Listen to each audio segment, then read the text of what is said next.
Hello, everybody. It's just David here with my weekly message. It's a lovely day out there, isn't it? Well, I don't know. It depends when you watch the message, I suppose. Anyway, it's a lovely day today. A bit of sunshine. Um, I'm not the greatest world football fan, but even I can't help but notice that the um, European Cup has started. Saw a game last night, the opening game, Italy versus Turkey, which was not the most inspiring game, it has to be said. There's also other kind of elite things happening at the moment. Obviously, I'm keep up to date with cycling. Also, there's cricket, which seems to be doing quite badly against New Zealand, which I am slightly more interested in. But I'll watch a football match, and yeah, we'll watch. Yeah, we've got the Olympics coming up. So again, athletics isn't really my thing, but it's the top of the tree. So I suppose I'll watch some of that stuff. I wonder if this means more people will be playing football. I guess not. It's not quite the season for it in this country, is it? But I wonder, yeah, whether having sort of good, visible, elite sports helps grassroots. That's what I've been reflecting on this week, and it kind of comes in lots of different forms of life as well. For instance, the world of sort of arts and creativity. Now that you can get the most marvelous things sort of online or recorded and stuff, what does that do for grassroots activity? So if you can get sort of sit on a computer and watch a digital image of high res digital image of any picture in the world, well, that might inspire you to a gallery, but will it inspire you to support your local artist or your local art shop, which probably isn't quite to the same standard? When I listen to music, whether you listen to, I don't know, it might be a big Rolling Stones concert, or it might be Berlin Philharmonic, or whatever your taste is, when you put that on your really quite nice stereo hi-fi, perhaps if you're posh, you've got a kind of TV with surround sound, and you can watch the concert as well as hear it. Does that make you, again? I mean, perhaps it means you don't sort of go to Berlin or London, but also does it mean that you join the local choral society, or go and listen to a local orchestra or a team of players, etc., etc.? I'm not sure I know the answer to those things, but I just wonder what the answer is. And particularly with technology allowing us, it's not just that we can go to London, but actually these days you can sit in your own home and watch and listen to great performances of, say, put a CD on or something, or a concert DVD on, and you can listen to the most wonderful things. I think most people agree it's not quite the same as going to a concert, but then perhaps if you compare it to a not so good local concert, what do you do? And of course it varies in different countries. I have some knowledge of Scandinavia, where choral singing is a really big thing. Sort of, I can't quite remember, but a huge percentage of the population sings regularly in local choirs of one sort or another. It's quite astonishing, and you get that with some countries and sports and things.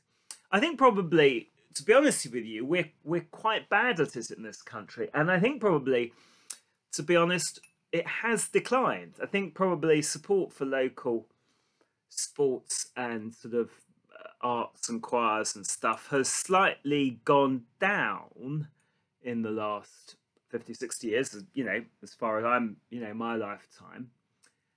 And that, I think, and this is my worry really, that's slightly because the elite stuff has gone up. Now, of course, it's impossible to tell what causes. There's all sorts of things cause different things, but I do just wonder of that relationship between the sort of local and the grassroots and the elite. And I say particularly in a digital world, where really, if you want the best of something in really quite a realistic format, you can easily get it anywhere in the world where you have Wi-Fi, you can watch the best football teams, you can listen to the greatest orchestras, see the most fantastic concerts or plays or whatever. And the reason I mention this is because I think as we come out of the restrictions, whenever we do, that'll be a question for the church. The church is a fundamentally grassroots organisation. I remember the last bishop, used to say, because we were always going, the diocese says this, and we're always complaining about the diocese. And Christopher Herbert, I think quite rightly, used to say, look, the trouble with that is the diocese is me, a few other sort of skeleton staff, frankly, and 95% of what the diocese is in terms of people, budget, decision making, etc., is you in the parishes. So it's kind of there's limited scope in sort of criticising the diocese, because really it's a fiction. It doesn't really exist. And actually, if you look at the way churches are drawn up and the way they operate, often very much they have prized that independence. I mean, of course, there are some churches which are entirely independent of structures or belong to very loose structures. You get independent chapels and churches. I mean, there's nothing to stop people setting up chapels and churches anywhere, really. And even denomination, for instance, like the Baptists, the decisions over more or less everything in the Baptist church lie with the local church. And that's true of other denominations. Now, there are other churches, perhaps the Roman Catholic Church is a good example, where it's a bit kind of more top-down. The Orthodox churches of the East tend never to have gone for that sort of top-down model. I mean, mainly because they kind of resented the Pope in Rome. So the Patriarch of Constantinople has nowhere near the authority of the Pope. And the Anglican Church is kind of somewhere in the middle, that we've looked at the free churches, which are independent, and we've looked at the Roman Church, and we've gone for the sort of Anglican Church, has gone for the via media, the middle path. But of course, particularly with COVID, but I think before that, really, there has been a slight sort of pull towards the centre, because there are things that technology can do, and there are things that, particularly have been needed to be done in the last 2 years that are much better done centrally. And I think one of the dangers of that is, as we come out of the restrictions, there is a danger that we will keep a little bit too much of that. I mean, if you've only been able to access your church online, and okay, we've done our best, but there's been some other places where I can tell you the offering online has been significantly worse, or indeed non-existent. And then you think, well, we might as well go to St Paul's Cathedral this week, or Holy Trinity Brompton. Then I suppose when it all ends and you've been enjoying sort of those things, I wonder whether the temptation will be to say, well, actually, we quite like that, we quite stick that. And we could watch songs of praise. Really, it would sort of amount to the same thing. And I have to say, I'm slightly kind of concerned about that. And I think sometimes, to be honest with you, Church of England hasn't helped. And I think, to be fair, I mean, at times the church nationally, some of the nationals should have admitted that, particularly during the first lockdown. There was a feeling that they kind of, they've gone a bit too far in kind of ordering people around. And actually, to be fair, the Archbishop did say sorry and say that was a bit of a mistake. And, we understand everybody's human, so it's nobody's fault. But it does need a bit of thinking out. And I think, the church has always been that slightly awkward thing. The parochia is just, it's an area in the ecclesia. So the ecclesiastical just means the gathered people from the area. Now, I know people will say that we live in sort of a networked world where, we're not so particularly connected with people geographically, and maybe other sorts of connections. I think that's right. I think we just have to accept that. Again, there is a via media, but I do worry that um, it becomes, there's some ideas that churches ought to sort of be based on interest groups. That, if you like going to the pub, or if you support Watford or whatever, then you should have a Christian group for that, and then you can meet fellow-minded pub goers or Watford supporters or whatever else, mountain cyclists. And that's great in a way. I mean, that's fine. I mean, nothing, it'd be one or two of those things I'd sort of join myself. I mean, obviously not Watford supporters. But I do worry that the danger of that is become, love thy neighbour, become slightly, love people who are a bit the same as me. Now, I mean, that's always true. I mean, churches, I was in London where, different ethnic groups, Nigerian-led churches, black-led churches, different churches would meet, and yeah, that's kind of inevitable, I think.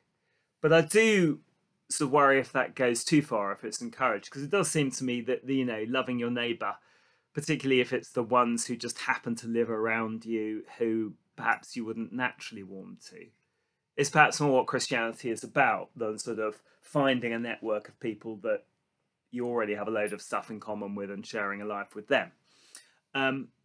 So I do hope that as we come out of these restrictions, there will be a thought of the grassroots and the local.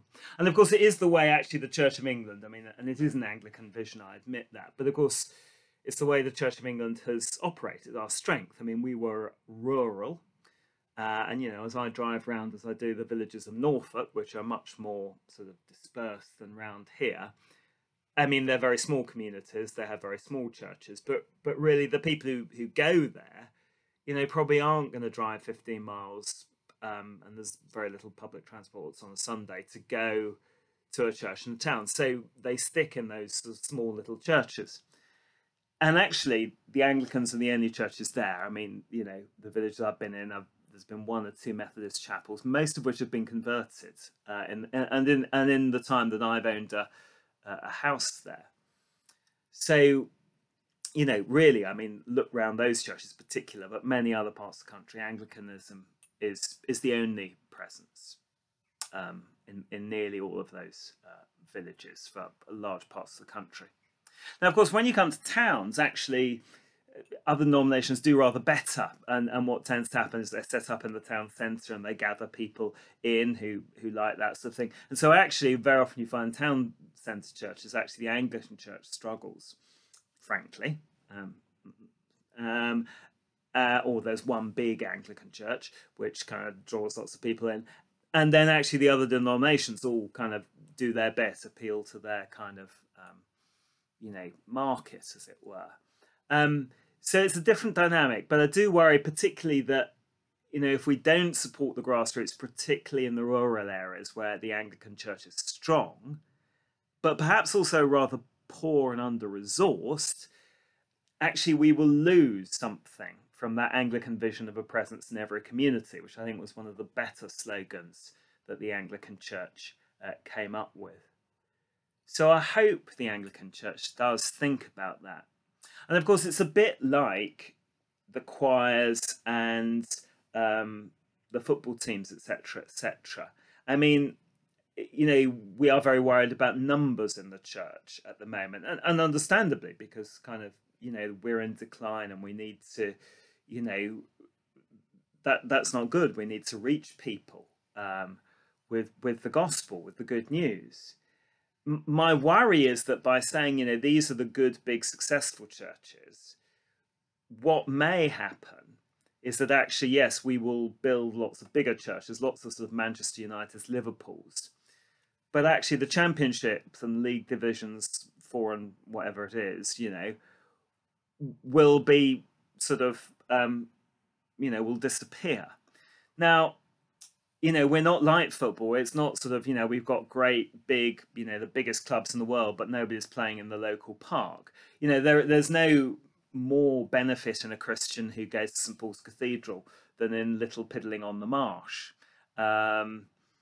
you know, there's no great thing about going to an elite church. You're not sort of, you don't, you know, get transferred. Um, so, you know, it may be that actually, if we're not careful, if we don't think of the grassroots and smaller communities, the rural areas, my worry is actually just actually overall numbers may go down.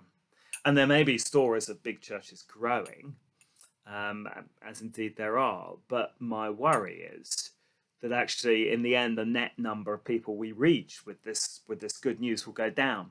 And it's not about keeping an institution going, because actually it's quite a difficult way to do it. It's quite a costly way to do it. But my worry is just, yeah, that feeling of meeting people, having people worshipping will drop. Now, I don't think it's all doom and gloom, because I think, you know, I'm not convinced on the elite versus grassroots. You know, for some people watching Euro 2000 whatever it is 20, because they made all the merchandise, or watching a test match, or listening to Berlin Philharmonic, will be the thing that makes them go out and, you know, listen to a band playing at their local pub, or you know, support their local football. That may well be the dynamic, and that you need the top people to inspire. But I do think we need to work out, as churches and indeed in those other, because those other areas of life are really important, what's the relationship between the elite and the grassroots and the local, and reflect on that. So I think that's what I want to think about this week. Thank you.